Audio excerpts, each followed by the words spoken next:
for two. Obviously, we're down here at our beautiful studio at 100 Catalogs, more specifically right here in the clubhouse. Private simulator because the VIPs are in town, so they roll out the VIP treatment for us. You're probably wondering who this striking gentleman is on the couch over here. That is Jesse Maddox, newly general manager and head coach of Team Canada Senior Men's Football, which is an absolutely amazing story, which we're going to dive into. How's everybody feeling? It's Saturday, we're down here, we're having a great time. I'm a little rough today. We're the first to admit it. That's because Jesse came in yesterday. He landed yesterday, Yeah. and we are prepping for today. And as you guys know, there's only one way that we prep when we do things. Yeah. So I was up a little past my bedtime. He's on West Coast time too, right? So Yeah, he was ready to go. So I was like, man, I'm used to being in bed about 4 hours ago. So yeah, we had a late night, and we're here and we're doing it. So I'm feeling pretty good. Yeah. We have some really cool things to talk about. So Absolutely. And, I saw a big smile on Galen's face as he walked in. He's wearing Orioles hat instead of a Red Sox hat, but we're going to ignore that and just leave him alone. And the first question, the burning question is, how does one become the general manager and head coach of Team Canada Football? Honestly, it was through two gentlemen who are on my board now for the Team Canada senior side. So I knew one of them. He played for me out in Fort McMurray when I ran the Monarchs, and his good friend Daniel started to play after I left. Long story short, when I came back to Ontario. So they came together as Daniel's brothers on Football Canada's board of directors. He runs all the refereeing for Canada. So when Daniel was approached with this opportunity as maybe running this privately, they had to think about who would be the guy on the football operations center. Right. So it kind of opened my door to having that conversation with Nick, who's the vice president of what we're doing, and then Daniel, who's now the president. And they kind of brought me into the mix. And this is something that's been going on for almost 2 years now. Right. So we've kind of been behind the scenes at it, and now it's starting to finally come into play almost 2 years later. So it's kind of exciting time. So that's where we're at. Yeah, anything that I know about your football career is just winning. Everywhere you go, you win. So as soon as Chad told me that this opportunity was coming around, and then when I saw your post to make it official, I was like, wow, is Canada going to be the new world champion in football? that's the plan. As I've coached with you, we've worked together probably the last 4 or 5 years on different teams. Even before that, you won. So same kind of when you found out, I found out. I was like, it's crazy because everybody thinks of football, you think the United States, and everybody knows that's who you want to play, that's who you want to beat. And all I could think was, wow, you don't lose, so that means like you said, Canada's gonna be the world champion. That's obviously the plan. Going into this tournament, obviously I know the way how competitive you are. What is the real goal for Team Canada? I mean, at this stage, as much as I want to be the goal is obviously to win gold and be the best and hit home runs. But the reality of this is, one, I'm honestly honored to do this. I think anybody that knows me, to represent your country, but I think this is my clientele, and I think that's what means a lot to me. Is it's kind of those guys that are kind of fringe players, guys that have been in the pros, guys that are coming from all different backgrounds, and it's not just the university ties, or it's a combination of a bunch of those things. And for me, I figure that's pretty cool. So as much as the goal is to win, it's looking at this from a global standpoint, putting together a staff, finding players from under a rock to every part of the city, country, and across, and really doing your homework. I think, to me, that's intriguing on its own. But obviously winning is the goal. But if we look at it, Larry Taylor was the last head coach, Greg Marshall was the last OC. Right. It's a pretty big honor to fill, two legends in my mind, and that staff is full of legends. Right. So, I don't know how you sit there so calm. I'm always sweating for you when you got names like that you're following up with, but I have heard the same things from Shane and from Chad. You just continue to win everywhere you go. And you're out west. Is that where you find most of your recruiting is coming from? No. Where in Canada are you finding most of your guys coming from? I'm willing to go anywhere in Canada, but I would say, if you really look at the hotbeds are going to be Ontario, Quebec, and then and then you sprinkle and everything else, right? So as much as I want to say it's successful out in Alberta when I was there, or in London, a lot of those players are not actually coming outside of maybe the London dynamic. And when we were in Fort McMurray, I think we had 20-something guys from Ontario, and another 5 from all over Alberta, Western Canada, Quebec, and even into the U.S. Right. So for me, it's it's wherever they are, I'm fine. That's kind of the goal. Mm-hmm. Make it as competitive as can be. Like it. So is that kind of like, I mean, not like we're giving away the secret sauce here, that, this is yours, this is proprietary, we're gonna make sure you do it, but is that kind of what you do? Like, you have a mindset of what you want your quarterback to be, you know what your running back needs to be, you know what you expect from an offensive coordinator, and then you just find the names to piece it. I've ID'd without holding any ID camps, which are coming up later this summer. I'm at 600 guys ID'd. Wow. Right, I've gone through every draft for the last 8 years. I watched Free Agent Wire. I've worked with, I think, all but 2 CFL front offices. Okay. I watched the NCAA side of it, obviously, the NFL side of it, to see who's kind of in those transitional states. I mean, in my world, I got to pay attention to the CFL guys, the free agent guys, the retired guys, the guys that are going to be ending U sports that didn't get drafted, the guys that got drafted and got cut. There's so many moving pieces, but at the end of the day, it's, you get 45 spots for players, and I'm going to find the best 45, and I don't care if they're 30, 40, or 20. Right. And that's kind of the intent behind it, right? It's don't matter where, and then the coach's side of it, well, I mean, I've had the opportunity to be very successful for what I've done by the people I've surrounded myself with. And honestly, it's been an honor. London was an honor. Everywhere I've been, even just some of my pit stops working at Western, helping out the CFL on the scouting side, I just look at it like I've been surrounded by the right people to get where I am today. And I think that's sometimes common sense isn't too common, but pointing out that there might be a better coach, but he might not fit that demographic and those type of guys. And I think I do a good job of pointing out the obvious, honestly. You said ID camp. What is that? So the way we are approaching this is we have 7 ID camps across the country starting in August to September. And the intent behind it is it's going to be full equipment, full go. We're not there to teach you fundamentals. It's going to be a pro style trial. Is it like a scrimmage session? No, it's going to be a lot of one-on-ones, individual based. And I mean, I got to make sure that the guy that played in the CFL for 10 years and still wants to play this isn't too far along or too old or too out of shape, or big guys, when they're done playing, they want to lose weight and not be a big guy anymore. So you got to make sure that they're in the gym and they're doing those things, because you can't just take guys off of resumes. So we have 7 ID camps as per the sanctions of Football Canada, where we're going to go across the country, hopefully have as many guys out as possible, see where they're at, and then pick a roster by the end of October, November for the qualifier. And then there's a moving piece into that too, where we're kind of, after that qualifier, intent is to win. We win that, we can technically then reevaluate the roster again for the next qualifier or the Worlds. So it's it's kind of a front office approach, right? Where you're kind of you come into that qualifier, you don't play well, you might not have a second chance. So the intent behind it is we're going to put the best product on the field. So you're saying qualifier. Obviously, I know what you mean. Yeah. So these guys might not know what you mean. What is a qualifier? Where are they? Like, what are the steps as this builds on and goes forward? Yeah, so there's a lot of moving pieces with it right now that we don't necessarily have much control in it. It's more on the Football Canada and their board of directors side of it. So as of right now, we're not ranked.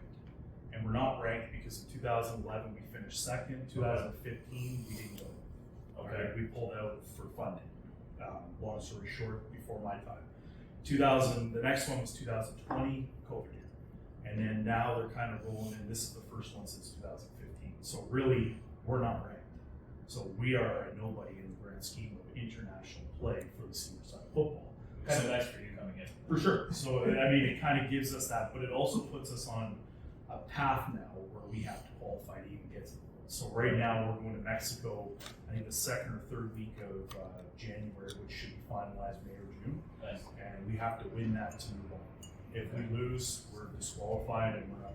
So the intent behind it is we win that, and then we'll know around the same time on the path to the Worlds on either a second qualifier versus the US or Brazil, or if we're going into the Worlds right after that, which will be late fall next year.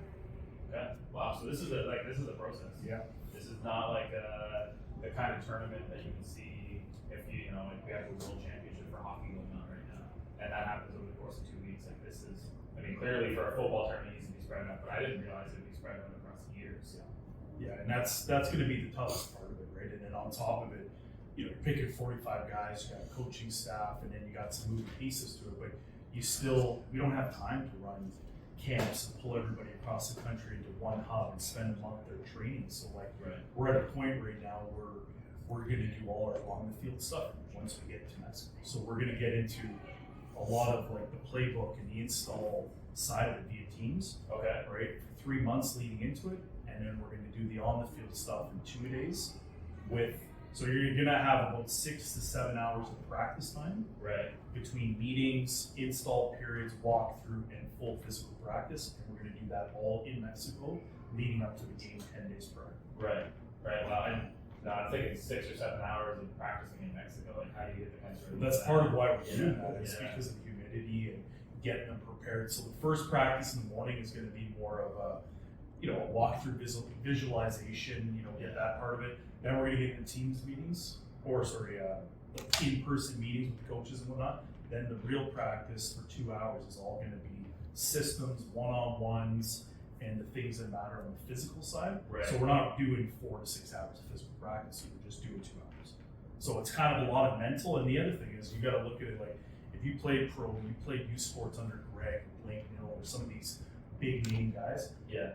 By the 5th year, or you've been in the pros in and out or not, I shouldn't have to teach you how to catch a ball and how to run a route. Right. We are there to teach them the American changes, but that's about it. Right. The intent behind it is, if you can't catch the ball, then I probably don't have the best guy. Yeah. Right. So that's a good lead. So you mentioned American changes. Is it all American football? Is there any blending of the rules at all? NCAA rules, American football, American rules as best could be, American field. It's going to be, it'll probably be the hardest part of it, but also on the recruiting side, we're trying to eliminate that gap by trying to find as many American players that have college backgrounds in the U.S. So that we don't have to necessarily teach them the no-yard off and the smaller field. And, some of the little things that matter for the offensive and defensive line more specifically, and then also the one less guy in the field. So now there's a change in the secondary that has to be taught a little bit, and that's going to take a little bit of time. But if we can just focus on that and have the great guys that have been there and done that, it makes the teaching and the training easy. Is it a big change for the quarterback going in ball size? I mean, we get Tom Brady to deflate his ball, right? So is that something you have to teach a quarterback differently now? I don't think so. I think it's more just the ball's going to come out quicker, right? So, I mean, that's the difference, because you're not going to have that yard off. Mm-hmm. So now, in Canada, you're running slants at 1 yard, 3 yard, 5 yard. But the U.S. side, it's like 1-0, and you gotta go. Right? So it's just little things like that, and then also the spacing, right? Understanding that, you in the Canadian field, throwing that field side so far to get there, you have to have a big arm. Well, in this game, you can get by being a smart quarterback and placing the ball at the right time. Right. It actually, I think, benefits some of our quarterback play a little bit. Okay. Yeah. And so we're just gonna rewind for a little bit. We're gonna talk about the first day that you found out that this was official. Yeah. And obviously recruiting is massive, assembling your staff is massive. What was the first step for you? Well, the first day it was official, then it went not official. So there's been some moving pieces to it. So I've been prepping for this for 2 years. I ID'd 30 coaches that I've worked with across the country. Some that are youth sports junior, some I played with, some that I know personally, some that are friends, others that are mentors. I've kind of gone through it. But then when you're getting down to it, it's tough to convince the youth sports guy in his off season, which is his only time, to take away from his family and kids, right, to go do international play in the middle of Mexico and all over the world. And so that gets tough with those guys, right? And then the pro guys are in season for a lot of this. Right. So then you're kind of taking those guys out. So really, you're looking for, in my opinion, more younger guys that probably are looking for that next step and that next opportunity. And I think that's kind of when I went through the staff, I went from 30 guys down to 15 guys, and then I had to eliminate it down to about 10 coaches and a couple QC guys. Right. So I'm, and that was a process of going on here, right? So, and then you got to wait to see who applies and who comes out of the woodworks, and right, so there's a lot of moving pieces in that. But I mean, yeah, I've been thinking about this. I've been, since I left the Beast, I haven't been coaching. I've just been kind of behind the scenes recruiting and doing some of the other stuff on the junior and CFL side. So for me, I looked at it like, why not just focus all my attention on recruiting coaches, players, and Right. dive into it. And that's why there's 600 guys on my sheet, and because that's the part of it I think I thoroughly enjoy is the recruiting side, the scouting side. Right. And I mean, you're obviously a man of the plan. Like, you walk into these interviews and you lay out for Team Canada all the plans you've been doing for the last 2 years. I mean, hard to go anywhere else, right? Like, there's nobody else, in my opinion, that works harder than you do as far as football goes. And I don't get to see you all that often, but I hear your name come out of Chad's mouth. Like, it feels like every single conversation we have about football. It's literally because I talk to this guy every single day. Yeah. But yeah, I've known about this pretty much since Jesse did. Right. It's one of the hardest secrets I've ever had to keep. I'll be honest about that. I was told from day one, no one knows this. Do not tell a soul. Do not even tell your wife, because if it went south or anything came out, how bad would that look, right? So yeah, for the last 2 years, that's all we talked about. Yeah. And now that it's kind of like coming to, now it's real. That's the one really cool part. And now it's like, we did all this work for 2 years that we couldn't really do because we didn't know it was a big what if. And now it's like, yeah, we got 5 months. Yeah. I think that's the scary part. Because I was like, well, what were we doing the last 2 years? Well, we were really doing the base stuff. You couldn't dive into it. Right. So yeah, it's been really cool. It needed to be official, right? And Yeah. until it was official, it was hard to throw 100% in. But I mean, I knew I could take care of ID players and coaches and Yeah. some of those things on the planning stages, so that when it did go, we weren't planning. We were already ahead of it. Now I'm just focusing on the things that matter. Right. And so the ID camps are starting this summer. Yeah, I think end of August and then rolling into mid-September. Okay. So what does your schedule look like? I mean, you're obviously going to be making an appearance in Ontario. I am. So I think we start off with a Halifax trip to start her off, and then we're rolling into an Alberta on the 24th weekend of August. September 1st, we are in BC. And then the weekend after, I think it's the 7th weekend, we have Manitoba, Saskatchewan, back-to-back, Saturday, Sunday. Wow. And then the following weekend, it is right into Ontario. So in the same weekend. So I'm going to be very busy for that 6-7 week increment, as I am going to be probably the only coach that is at every ID camp across the country. Right. And so to get to the ID camp, do you have to be invited, or could you show up as a walk-on? Is that?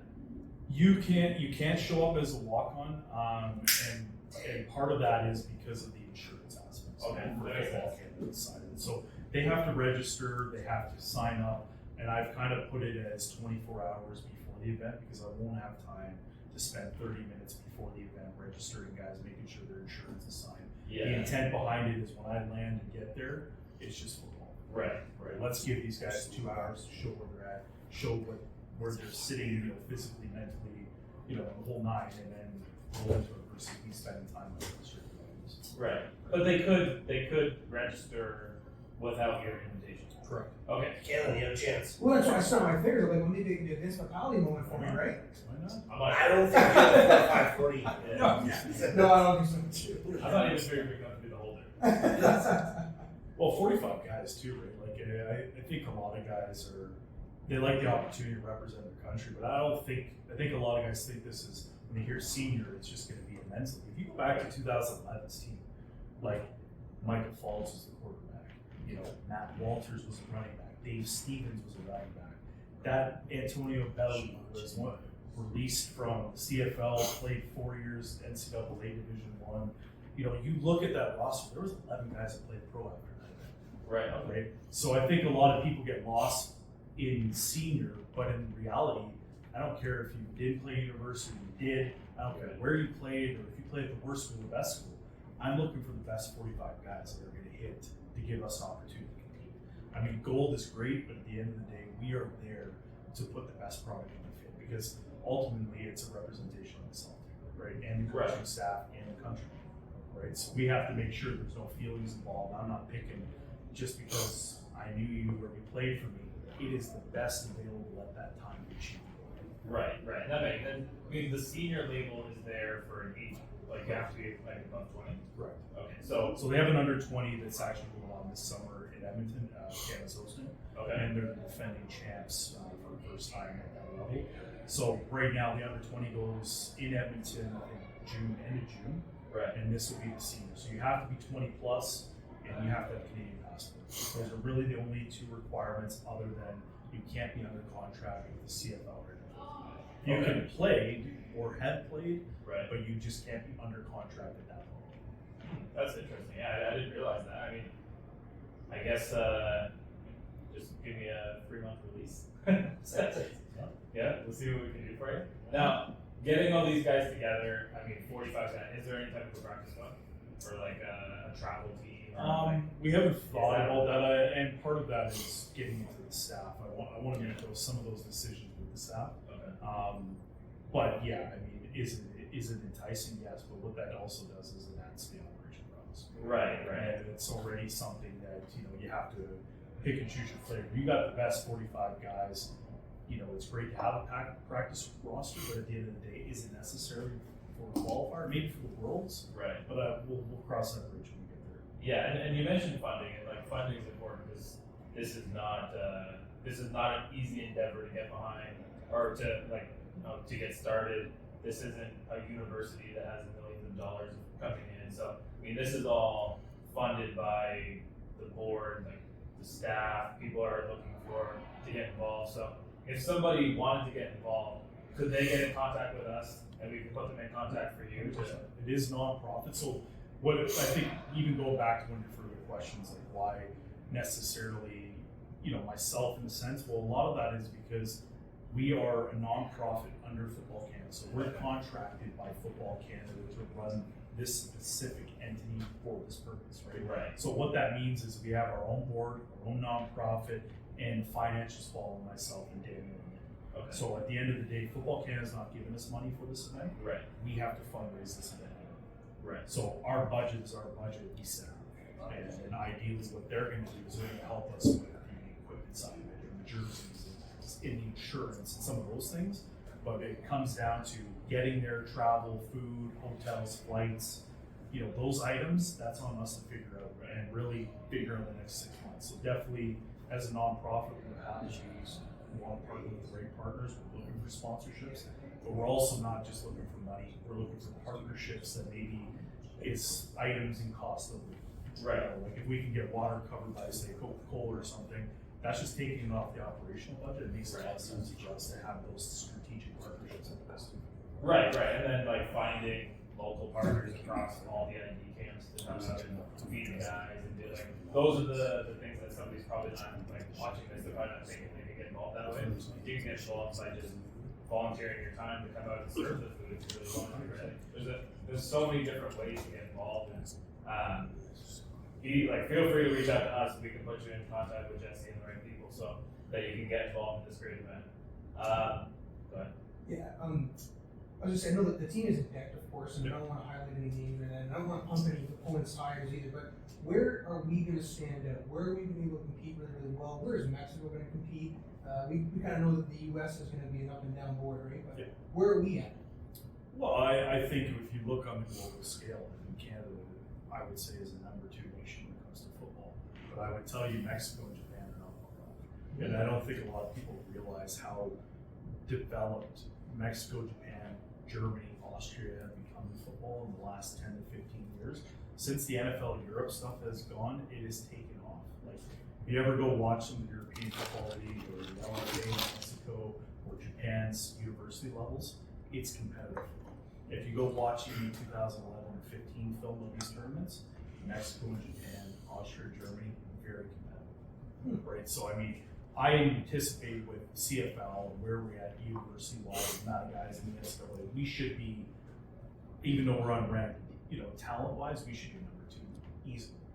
And I think even depending on what US sends, or if they partake or not, I think we will, with the right guys, be able to compete with that too. I'm hearing that. Well, yeah, that's the right mindset. You go in, you don't want to take any of these countries that we don't consider football countries for granted, because in reality, outside of a bunch of people in this room, there's probably not a lot of people that think that Canada's a football country. It's one of the sports that, it's definitely lost in the shuffle when you start looking at, hockey overclass everything, and then baseball and cricket and everything. But we have a lot of great football players in Canada, and those players are going into the U.S. or staying home to play, and you've had the honor to coach quite a few of them. Yeah. Now, you know, you were obviously a London coach for a long time. You brought a championship, the last championship that I can remember coming to London for local sports. Are any of those guys from your London coaching staff going to be joining you along the way here? Yeah, you know what? I use that one as a great example because, you know, when Chris Marshall took the job at Western in February 2019, I kind of went from hired on as the assistant head coach to propelled into the head coaching role. Right. So I had literally 6 to 7 to 8 months to piece together a staff that I trusted, find players, and then change the culture. Yeah. And we did that, and that's not all. As much as I get some of that credit as the head coach, I was only as good as my staff. That staff that year was one of the funnest staffs I've ever been on because we didn't fight on the sidelines. We didn't always get along, but we didn't do it in front of the kids. We did that. We did that at halftime before the game or after.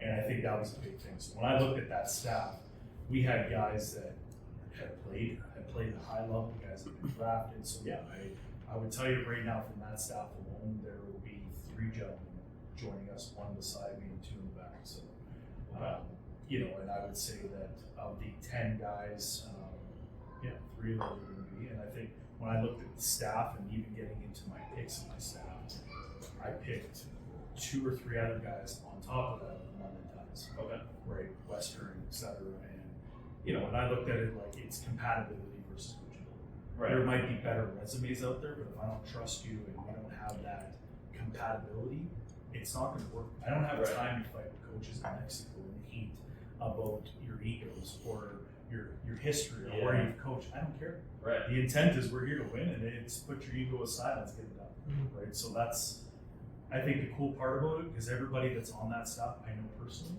Okay, I trust you. Yeah, that's amazing. And you know what?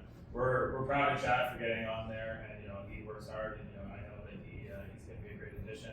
We're definitely going to meet up with a couple of the other coaches in a later episode and talk a little bit deeper into them. We appreciate you taking the time flying all the way in from BC just to do this show, and that's all we got this week. Everyone, appreciate you joining in. Make sure you get in touch with us. We'll set you up with Jesse, and you can get involved with Team Canada football. See everyone next week.